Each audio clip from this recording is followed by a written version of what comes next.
Hey friends, it's Elizabeth Morse with Container Corner. I'm here today, I'm in my kitchen and excuse my angle, but I want you to really be able to see what I'm gonna do here for you today. There's a new trend, it's really not so new, but I keep noticing it all over the internet. And as a gardener, I think it's really super useful. It does definitely have to do with container growing. So I thought I would take some time and show you a little bit about winter sowing today. Basically what you're gonna do is you're gonna use something recycled. I'm gonna use an old milk jug and I'm saving a ton of these in my garage right now. But now, believe it or not, is a perfect time for sowing and getting some of your plants started for your gardens, either outside, your containers, however you like to garden.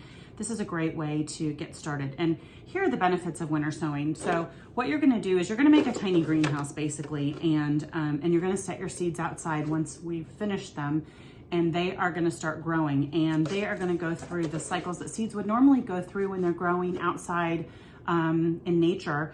And what you're gonna get is a little container full of really hardy, healthy, sturdy plants. When I found out about winter sowing, it really spoke to me because it's one of those like set it and forget it kind of things.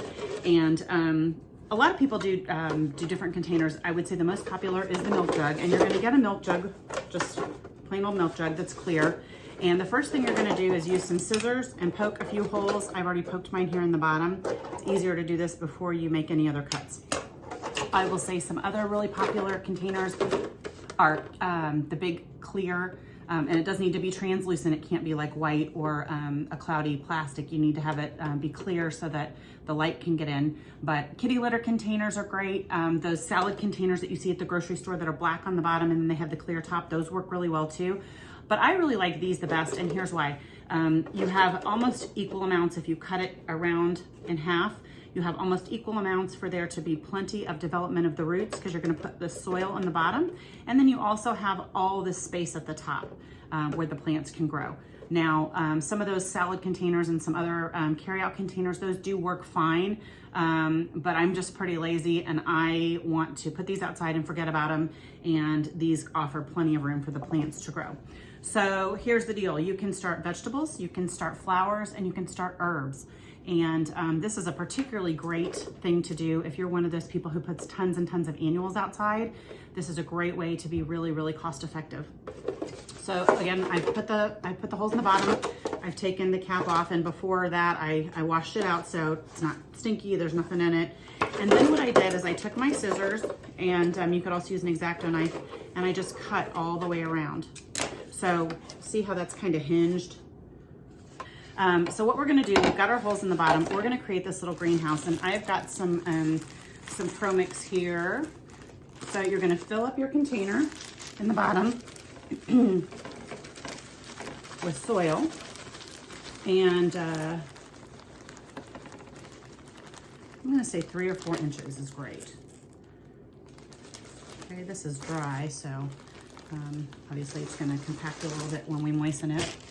Then, and you could start with yours moistened a little bit if you like. So this is what I've got here. And then you can really scatter your seeds any way that you like. I have found in doing it that what makes sense for me is I try to make like 9 little holes with my finger and plant, so that then when the plants grow and it's time to transplant them, I don't have to pick them apart. They're sort of spaced already, and I don't disturb their roots. I can just kind of divide them how I like. So, I am starting today with Bok Choy. My family loves cruciferous vegetables. So I'm just gonna make some holes.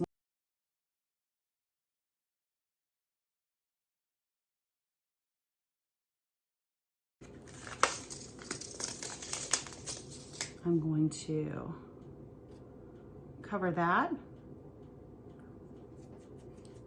Okay, so I grabbed some water, and I didn't have distilled water, which is what I normally use. So what I do is I just boil mine in a kettle and then let it cool off. And we're gonna just dampen the soil here. And then I'm actually gonna mist it a little bit on the top too, because these seeds are tiny, tiny, tiny. Okay, so there we go. And again, you can start yours with dampened soil if you prefer that. Okay, so that's really it. Now, obviously it's pretty important that once we settle these outside, we know what we planted. So we're going to put our container back together like so. And then you need some duct tape. We're going to, oh, there's my friend Remy outside. We're gonna put the pieces of duct tape around to secure our little greenhouse. Okay, so that's it. Okay, now as you can see, I've left the top off, and what's gonna happen is when this guy goes outside, oops, first let's label it here. Okay, so then this guy, you can see it, easy to pick up. Got some water on the counter there, no big deal. But you're gonna leave the lid off, and what this does is it allows rain and snow to get in, and believe it or not, that's what you want.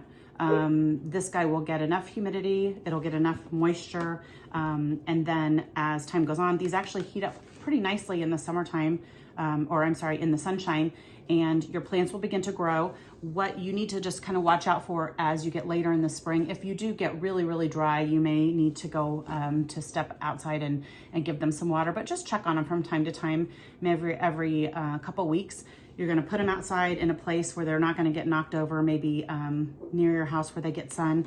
And then as the plants start to grow, once they get up to here about the top, you'll be able to see them clearly. You're gonna take the tape off, you're gonna divide the plants, and you're gonna put them in your garden or in your pots. And again, this is a great way to get a really diverse amount of plants, because seeds, you can get so many more interesting things, and obviously it's a ton cheaper. So I encourage you to give winter sowing a try, and let me know if you have success. Good luck.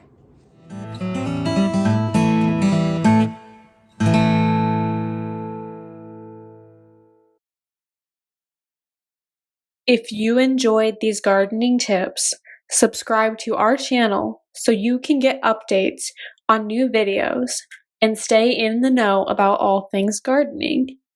Click the red subscribe button below.